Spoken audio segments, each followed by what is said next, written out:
আসসালামু আলাইকুম। বাংলাদেশের বেশ কয়েকটি জেলা নোয়াখালী, কুমিল্লা, লক্ষ্মীপুর, ফেনী সহ ওই অঞ্চলে ব্যাপক বন্যা দেখা দিয়েছে। বন্যার যে ছবি এ পর্যন্ত সোশ্যাল মিডিয়াতে দেখলাম এবং গণমাধ্যমগুলোতে, সেখানে আমার মনে হয় স্মরণকালের ইতিহাসে সবচাইতে ভয়াবহ বন্যা। তো সেই বন্যাটা কেন হয়, এই বন্যা কাদের জন্য, কাদের সৃষ্ট, সে আলোচনায় যাবার আগে ওটা তো দীর্ঘমেয়াদী প্রক্রিয়া, কিন্তু শর্ট টার্মে যে বিষয়গুলো করা যায় সেটা হচ্ছে যে আমার মনে হয় সরকারের সর্বোচ্চ দিয়ে হলেও অন্যান্য জায়গায় কোনো বরাদ্দ যদি কাটছাট করেও হয়, আপাতত যে মানুষগুলো এখানে আছেন তাদের বাঁচানোর জন্য যা যা প্রয়োজন সেটা আমার মনে হয় করা উচিত।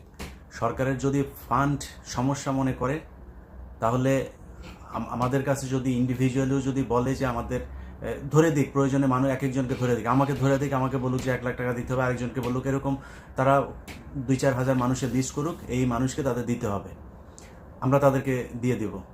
তারপরেও খুব দ্রুততার সাথে এই মানুষগুলোর যা করা প্রয়োজন এই কাজটা করার জন্য তাদের কাছে অনুরোধ জানাচ্ছি। আমি ব্যক্তিগতভাবে কখনো এই ফান্ড কালেকশনের এই জিনিসটাতে আমি যাই না, কারণ হচ্ছে এটাতে গেলে সমস্যা আছে, নানান ধরনেরই হয়। আমার নামে সোশ্যাল মিডিয়াতে আপনার ফেসবুক পেজ টেজ খোলা, অনেকে এইভাবে টাকা টুকা তুলছে, বিকাশ নাম্বার দিয়ে সেখানে এগুলো করছে। আমি আপনাদের সবাইকে এই ব্যাপারে সচেতন থাকবার অনুরোধ করছি। আমি কখনোই এই বিকাশ নাম্বার দিয়ে আমি কোনো মানুষকে দান করতে গেলে এইভাবে ওয়াজ মাহফিল করা যায়, তারপরে স্লোগান টোলোগান দিয়ে আমি দান করি না। আমার যতটুকু সামর্থ্য আছে, আমি যাকে পারি অতটুকু আমি করি। তো যারা আমার নামে ফেসবুক খুলে তারপরে এই ধরনের করছে, তাদেরকে কারা টাকা দিচ্ছে সেটা একান্ত আপনাদের দায়িত্বে আপনারা দেবেন, আমার সেটার সাথে কোনো সংশ্লিষ্টতা নাই, এটা আগেই বলে দিলাম। আরেক ফেসবুকের ভেতরে দেখলাম যে আমার নামে পেজ খুলে তারপর লিখেছে যে দুজন উপদেষ্টার নাম ধরে, নাহিদ এবং আসিফ, তাদের নাম ধরে বলেছে যে তাদের অ্যাকাউন্টের কি টাকা টুকা, এগুলো নিয়ে আলাপ করেছে সেখানে। তো আমি এই ধরনের কোনো কথাবার্তা বলি নাই। আসিফ, নাহিদ সহ ডক্টর মোহাম্মদ ইউনূস উপদেষ্টাদের যারা এইখানে আছেন তাদের উপরে আমার এখনও শতভাগ ভরসা, বিশ্বাস আছে যে তারা বাংলাদেশকে ঠিক যেই দিকে আমাদের দেশের যাওয়া উচিত সেই দিকেই তারা নিয়ে যাচ্ছে বলে আমি বিশ্বাস করি। তো তাদেরকে নিয়ে এখনও কোনো খারাপ মন্তব্য করার মতো সময় এখন পর্যন্ত আমি মনে করি না এসেছে। যাই হোক, সেটা অন্য আলাপ। এটা আপনারা সচেতন থাকবেন, আমার নামে যেন কেউ এই ধরনের কোনো পোস্ট এগুলো করলে এই ব্যাপারে আপনারা সচেতন থাকবেন। আমার ইউটিউব চ্যানেলে প্রতিটা ভিডিওতে আমার যে পেজ, সে পেজের লিঙ্ক দেওয়া আছে, এর বাইরে আমার আর কোনো ফেসবুক পেজ নেই। তো যেটা শুরুতে বলেছিলাম যে বন্যাটা কেন হচ্ছে, খুব একদম অন্তর থেকে শান্তি পেয়েছি যে ঢাকা বিশ্ববিদ্যালয়ে বাংলাদেশ সময় গত রাতে আপনার মিছিল হলো। সেই মিছিলে দেখলাম ভারত বিরোধী নানান ধরনের স্লোগান দেওয়া হচ্ছে। ভারত যদি বন্যায় যদি মানুষ মরে, তারপরে বলছে যে 7 সিস্টার দেব আলাদা করে, এই ধরনের কি স্লোগান দিয়েছে, খুব খুব ভালো লেগেছে। আমি মনে করি সময় এসেছে ভারতকে দাঁত ভাঙা জবাব দেওয়ার জন্য। যদি উপদেষ্টারা মনে করে, তাহলে লুৎফুজ্জামান বাবরকে তাড়াতাড়ি জেল থেকে বার করেন, ওনাকে ওই জায়গায় বসান, উনি এগুলো খুব ভালো পারবে। সো লুৎফুজ্জামান বাবরকে দ্রুত এই জায়গায় নিয়ে এই দায়িত্ব দেওয়া হোক। ভারতকে কীভাবে 7 সিস্টারে কীভাবে কী করতে হয়, উলফাকে কীভাবে সহায়তা করতে হয়, কী করতে হয়, এগুলি উনি খুব ভালো জানেন। তো আমি মনে করি যে ভারতের সাথে এই ধরনের এই আলগা পিরিতি দেখায় কোনো লাভ নেই, তাদের সাথে সরাসরি অ্যাকশনে যেতে হবে। তারা যুদ্ধ করতে চায়। এই ছাত্র আন্দোলনে আপনারা দেখেছেন, আমি নিজেও এই গত 15 বছরে অত্যন্ত হতাশাগ্রস্ত হয়ে তারপরে বিভিন্ন সময় বলেছি যে আমরা কিসের বীরের জাতি, আমরা আসলে বীরের জাতি না, আমাদের সাহস নাই। ছাত্ররা আমার সেই ধারণাকে ভুল করে দিয়েছে। একজনকে গুলি করেছে, তার সামনে বন্দুক নিয়ে গুলি করছে, তারপরে বন্ধুকে নিয়ে তারপরে টেনে হেসড়ে তারপরে সেখান থেকে নিয়ে বেরিয়ে এসেছে। পুলিশ ধরে নিয়ে যাচ্ছে, পুলিশের দিকে চোখ রাঙিয়ে তাকিয়ে আছে, ভয় পায় নাই। গুলি করছে, বুক এভাবে পেতে দিয়েছে পুলিশের বুলেটের সামনে। অতএব এই বাঙালিকে ভয় দেখায় লাভ নাই। এই বাঙালি ভারত যদি নাকি আমাদের উপরে আক্রমণ করে, যদি মনে করেন আমরা ভারতের সাথে যুদ্ধ করলাম, অনেকে বলে থাকে না যে ভারতের সাথে আমরা যুদ্ধ করে পারবো না। ভারতের সাথে যদি বাংলাদেশের সাথে যদি ভারত যুদ্ধ লাগে, এটা মনে রাখেন, আজকে বলে রাখলাম কথাটা, সবার আগে বাংলাদেশের পাশে এসে দাঁড়াবে পাকিস্তান। তাদের সাথে আমরা আলাদা হয়েছি, তাদের সাথে আমরা এক হইতে আর চাই না। 71-এ কার ভুল ছিল, কার দোষ ছিল, সেটা আমরা ভুলে গিয়েছি। পাকিস্তানের সাথে কৌশলগত কারণে হলো আমাদের অত্যন্ত ভালো সম্পর্ক রাখা খুব জরুরি। ভারতের বাইরে চীন, পাকিস্তান, আমেরিকা, ইসরায়েল, যার সাথে ইচ্ছা সবার সাথে সম্পর্ক ভালো রাখা যাবে। একমাত্র আমাদের শত্রু হচ্ছে ভারত। তাদের ব্যাপারে যে কোনো ধরনের ডিসিশন যদি নিতে হয়, আমার অনুরোধ থাকবে বর্তমান এই যে গভর্নমেন্ট আছে, সেই গভর্নমেন্টের যেই চিফ অ্যাডভাইজার আছেন ডক্টর মোহাম্মদ ইউনুস, আপনার কাছে অনুরোধ, বাংলাদেশের 16 কোটি মানুষ জীবন দেওয়ার জন্য, যুদ্ধ করার জন্য প্রস্তুত। আপনি শুধু সেই ক্ষেত্রটা প্রস্তুত করে দেন, আর কোনো কিছু আমরা চাই না। তারা যুদ্ধ করতে চায়, কিভাবে করতে চায়? অর্থনৈতিক যুদ্ধ করতে চায়, আমাদেরকে পেঁয়াজ দেবে না। পৃথিবীতে বাজার তৈরি করার জন্য বিক্রেতারা ঘোরে, ক্রেতা কখনো কেনার জন্য বিক্রেতা করে না। অতএব আমাদেরকে ভারত পেঁয়াজ মাগনা দেয় না, ভারত আমাদেরকে গরু ফ্রি এমনিতেই দেয় না। তারা বিশ্বের বিভিন্ন দেশে গরু রপ্তানি করে, মাংস রপ্তানি করে। সো আমাদেরকে যে খালি আমরাই নিচ্ছি এরকম কোনো কিছু না। তারা যদি না দেয়, আমাদের দেশে যেই এই শিল্পটা আছে, যে গবাদি পশু উৎপাদন শিল্প আছে, সেটা ভালো হবে। তাদের দেশ থেকে যদি আমরা ডিম না কিনি, মুরগি না কিনি, আমাদের দেশে ফার্ম হবে, মুরগির খামার হবে। তারা আমাদেরকে চিকিৎসা নেওয়ার জন্য খোটা দেয়, আমি মেনে নিচ্ছি যে আমরা চিকিৎসা নিতে সেইখানে যাই। কিন্তু আমাদের সরকার যদি চায় এই দেশে ভালো মানের হাসপাতাল তৈরি করবে, এই দেশের ডাক্তারদেরকে সুযোগ সুবিধা দিয়ে এই দেশের এই হাসপাতালের এই চিকিৎসা খাতে যে দুর্নীতি আছে সেগুলোকে ঠিক করে বাংলাদেশের চিকিৎসা খাত ঠিক করবে, আমি মনে করি একজন মানুষও ভারতে যাবে না। যখন ভারতে বাংলাদেশের মানুষ না যাবে, এটা ভারতের বাংলাদেশের মানুষের কাছ থেকে তাদের টাকা ইনকামের সবচাইতে বড় খাত। এই খাত বন্ধ করে দেন, ভারত অনেক সোজা হয়ে যাবে। তারা চিনি দেবে না, গরু দেবে না, আলু দেবে না, পেঁয়াজ দেবে না, দরকার নাই। আমরা না খেয়ে থাকবো। ডক্টর মোহাম্মদ ইউনুস, আমি বলে রাখলাম, বাংলাদেশের মানুষ 10 বছর আলু খাবে না, পেঁয়াজ খাবে না, লবণ খাবে না, চিনি খাবে না। তারপরেও ভারতকে শিক্ষা দিতে এই দেশের মানুষ প্রস্তুত। আর যুদ্ধ করতে চায়, ভারত জীবনে কোনোদিন আমাদের সাথে স্থল যুদ্ধ করবে না। সম্মুখ যুদ্ধে কোনোদিন ভারত আমাদের সাথে লাগতে আসবে না, তারা পারবেও না। আর পারমাণবিক হামলা করবেন, বড় ভাই ওইদিকে আছে। বাংলাদেশের উপরে যদি পারমাণবিক হামলা বা এই ধরনের কোনো হুমকি বা মানে প্র্যাকটিক্যালি যদি এই ধরনের কোনো কিছু করা হয়, সেটার জন্য পাকিস্তান সাথে সাথে সেটার জবাব দেবে, আমি বিশ্বাস করি। আপনি এই আন্দোলনে দেখেন, পাকিস্তানে এখন যে আন্দোলন চলছে সরকার বিরোধী, এই সরকার পতন আন্দোলনে যতগুলো পাকিস্তানের পতাকা আছে ততগুলো বাংলাদেশের পতাকা আছে। পাকিস্তানের মানুষ আমাদের শত্রু না। এদেশের শেখ মুজিব এই বদমাইশ ক্ষমতায় আসার জন্য রয়ের সাথে মিলে রয়ের যেই পরিকল্পনা সেটা বাংলাদেশে বাস্তবায়ন করেছে। আদম যে জুট মিলে কারা মানুষ মেরেছিল, 14ই ডিসেম্বরে কারা মানুষ মেরেছিল, এগুলো নিয়ে বহু তদন্ত করার দরকার আছে। বাদ দিলাম সেগুলো, সেই দিন শেষ। পৃথিবীতে বহু দেশের সাথে বহু দেশের হয়েছে, যুদ্ধ হয়েছে। পৃথিবীতে এই পর্যন্ত একবার পারমাণবিক যুদ্ধ হয়েছে, একবার। সেটা জাপানে আমেরিকা মেরেছে।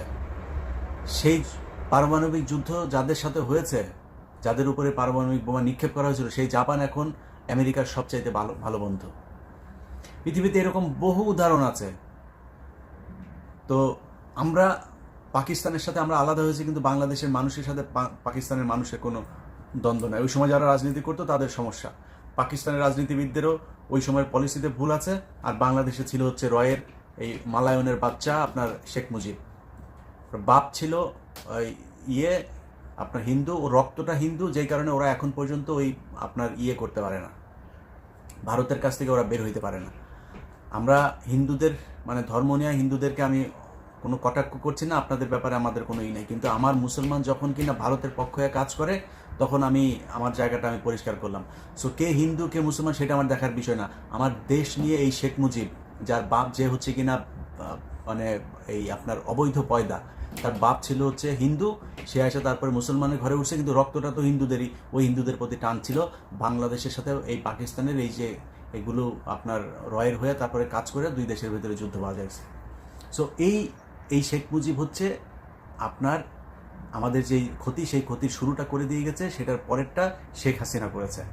সো সেখান থেকে বের হইতে আমাদের সময় লাগবে, কিন্তু আমি মনে করি এই পদক্ষেপগুলো নিতে দেরি হয়ে যাচ্ছে। আমাদের যে এই জাতীয় সঙ্গীত, এই জাতীয় সঙ্গীত খুব দ্রুত পরিবর্তন করা উচিত। কারণ আরেক দেশের কোনো নকল করা গানের আপনার লিরিক কখনো বাংলাদেশের হইতে পারে না, জাতীয় সঙ্গীত হইতে পারে না। এটাতে যদি কারো কোনো আপত্তি থাকে, কারো কোনো তর্ক বিতর্ক থাকে, কারো কোনো সন্দেহ থাকে, তাহলে আমার কাছে আসতে পারেন। আমাকে তিনি আপনার দিবেন, এভিডেন্স দিবেন, আমি এভিডেন্স দিব। যদি আমি প্রমাণ করতে পারি যে সে এই রবীন্দ্রনাথ ঠাকুর এটা চুরি করে এনে তারপরে আমাদের দেশের বানিয়েছে, তাহলে এটা বাদ দিতে হবে। আর যদি মনে করেন যে এটা অলরেডি প্রুভড, তাহলে অতি সত্বর এটা বন্ধ করার ব্যবস্থা করতে হবে। আমাদেরকে যখন মনে চাবে তখন পানি দিয়ে মারবেন, যখন মনে চাবে তখন পানি টাইনে নিয়ে যাবেন। আপনার এই ফেনী নদী থেকে আপনার পানি নিয়ে যায় তারা আপনার গ্রীষ্মকালে, আবার এখন বর্ষাকালে তারা আমাদের এখানে পানি ঢেলে দিচ্ছে। অতএব তাদের এইটা চলতে দেওয়া যাবে না। যদি প্রয়োজন হয় তিস্তায়, তারা তো ওইদিকে ফারাক্কা বাঁধ খুলে দেয়, তো সো তিস্তায় যদি প্রয়োজন হয়, চায়না আমাদের যে প্রকল্পে করতে চাচ্ছে, প্রয়োজনে চায়নার কাছ থেকে আমরা সহযোগিতা নেব। আমি আগেই বলেছি, ভারতের হাত থেকে বাঁচতে হলে পৃথিবীর ইসরায়েলের কাছে যেও যদি বাংলাদেশের মানুষের সহায়তা নিতে হয়, আমার কোনো সমস্যা নেই। এরা হচ্ছে আমাদের শত্রু, আমাদের কোনো অন্য আর কোনো শত্রু নাই। অথবা যদি চীনের কাছে যাইতে হয়, তাহলে আমি মনে করি বর্তমান সরকারের চীন তো অলরেডি আমাদেরকে প্রপোজাল দিয়েই রেখেছে। সো তাদের সাথে সেই চুক্তি করেন, করে তারপরে আমাদের এই করেন, এটার প্রকল্প বাস্তবায়নের ব্যবস্থা শুরু করেন। আর এরপরে ভারত যদি নাকি মনে করে এইসব পদক্ষেপ নেওয়ার কারণে আমাদের সাথে যুদ্ধ করবে, ডক্টর মোহাম্মদ ইউনূস আপনাকে বলে দিলাম, তারেক রহমান আপনাকে বলে রাখলাম, যে বাংলাদেশের 16 কোটি মানুষ যেদিন থেকে যখন থেকে ডাক দিবেন, বাংলাদেশের 16 কোটি মানুষ আপনাদের ডাকে যুদ্ধে নামার জন্য প্রস্তুত হয়ে আছে। বাংলাদেশের মানুষ যুদ্ধ করতে চায়, তারা যখন লাগতে চায় তখন আসুক। আমি বহুদিন ধরে বলছি, বহুদিন ধরে, যে বাংলাদেশের সব সমস্যার মূল কারণ হচ্ছে এই ভারত। তারেক রহমান, আপনার কাছে অনুরোধ, হয়তো বাংলাদেশে সেই ইভেনচুয়ালি আপনি ক্ষমতায় আসবেন, আপনি প্রধানমন্ত্রী হবেন, আপনার কাছে অনুরোধ, এখনো পর্যন্ত আপনার দলে কালকে 2 জনকে সদস্যপদ স্থগিত করা হয়েছে, খুব খুশি হয়েছে, এটা বহুদিন আগে দরকার ছিল। এই শামা ওবায়েদের স্বামী হচ্ছে আওয়ামী লীগ, তো আওয়ামীপন্থী এরকম একজন ব্যবসায়ীর স্ত্রী, তাকে কেন আমি খুব অবাক হইতাম, ভয়ে কিছু বলতে পারতাম না, যে একবার আওয়ামী লীগকে খেপাইছে, আবার বিএনপিকে খেপাবো, অনেক কথা চাইলেও বলতে পারি না। তো এ থাকে কিভাবে? তার সাথে আরেকজন কৃষক দলের, আমি ওনার ব্যাপারে আমি জানি না, ওনার ব্যাপারে আমার কোনো আইডিয়া নাই, যার 2 জনকে সদস্যপদ স্থগিত করা হয়েছে। এরকম যদি প্রয়োজন হয়, মির্জা ফখরুল থেকে শুরু করে যদি আর যারা এই রয়ের হয়ে কাজ করেছে, আওয়ামী লীগের এবং ইন্ডিয়ার টাকা নিয়েছে, যাদের লিঙ্ক আছে বা টাকা পয়সার লেনদেনের ভিডিও টিডিও আছে, এদেরকে খুঁজে বের করে তারপরে আপনি এই দল থেকে বহিষ্কার করেন। আপনাকে বললাম, আমি আমার জায়গা থেকে আমার বিশ্বাস, মানুষের সাথে তো কম চলাফেরা হয় না, মানুষের কম মন্তব্য শুনি না। বাংলাদেশের মানুষ, আপনি যদি সরাসরি ভারতের বিরুদ্ধে কথা বলেন, মালদ্বীপের মইজুর মতো, কিংবা শ্রীলঙ্কার মতো, কিংবা নেপালের মতো, পাকিস্তানের মতো, এইসব দেশ কিন্তু সরাসরি ভারতের বিরুদ্ধে যুদ্ধ ঘোষণা করে টিকে আছে। আপনার জনপ্রিয়তা এখন যা আছে তার চাইতে আরও কয়েকশো গুণ বৃদ্ধি পাবে যদি ভারতের বিরুদ্ধে আপনি ডাক দেন। অতএব আমি মনে করি তাদের সাথে প্রকাশ্যে একদম সরাসরি ডিক্লেয়ার করে তারপরে যুদ্ধ করার সময় এসেছে। ওরা যেমনি যুদ্ধ করতে চায়, অর্থনৈতিক, সাংস্কৃতিক, ধর্মীয়, এমনি সামরিক যুদ্ধ যা মনে চায় ওরা করতে আসুক, আমরা যুদ্ধ করার জন্য প্রস্তুত। সো আমি মনে করি, যেটা আগে থেকেও বলছি, বাংলাদেশের শত্রু একমাত্র ভারত, সব সমস্যার মূল কারণ হচ্ছে ভারত। আজকে দেখেন ডক্টর মোহাম্মদ ইউনূস দেশ চালাচ্ছে, শেখ হাসিনা যাওয়ার পরে বাংলাদেশের মানুষ বিজয় উদযাপন করছে, সেইখানেও বাগড়া হয়ে দাঁড়িয়েছে এই ভারত। তারা চায় না এই দেশ ঠান্ডা থাকুক। এই যে পানি ছেড়ে দেওয়া এখন, এই যে নানান ধরনের তাদের মিডিয়াতে আমাদের দেশের বিরূপ মন্তব্য করা, আমাদের দেশের সংখ্যালঘু যাদেরকে বলা হয় হিন্দু, তাদের উপরে নানান ধরনের কল্পকাহিনী বানায় এগুলো বিভিন্ন জায়গায় প্রচার করা, সব কিছুর পেছনে দেখেন তারা। এই শেখ হাসিনা 15 বছর যে এই দেশে মানুষকে গণহত্যা করেছে, এইটার পেছনেও এই ভারত।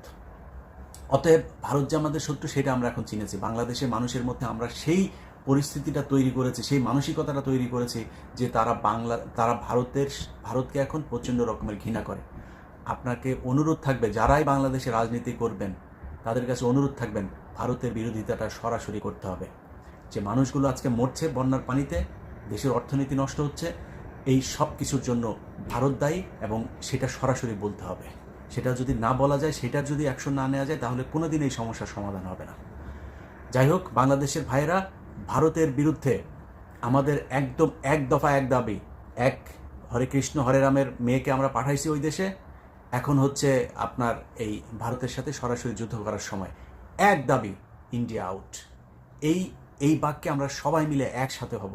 দেশের যেইখানে, যেই মতের, যেই দলের, যেইভাবেই থাকুক, সবাই আমরা এক। আল্লাহ হাফেজ।